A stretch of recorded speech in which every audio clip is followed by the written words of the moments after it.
Hello viewers, today in this video I'm going to tell you how you can share your data from your iPhone to your Android phone.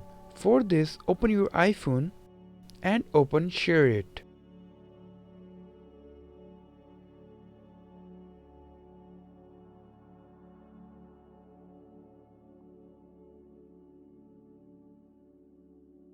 Now tap on Send at the top left corner and select the image or video you want to send to your Android phone and hit OK.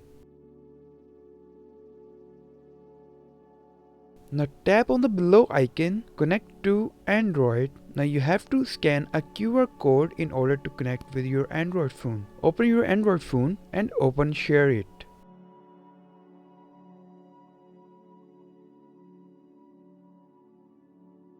Tap on Receive icon. Enable your Bluetooth and hit Next. Now you can see a QR code is on the Android phone.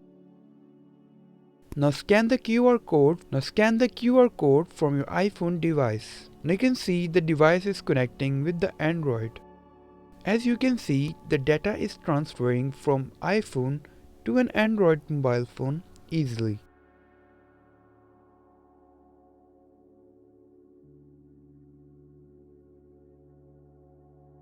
And you can also see the video is working fine. I hope you like this video. If you like this video, please like, share and comment on the video, and don't forget to subscribe and hit the bell icon to get more updates.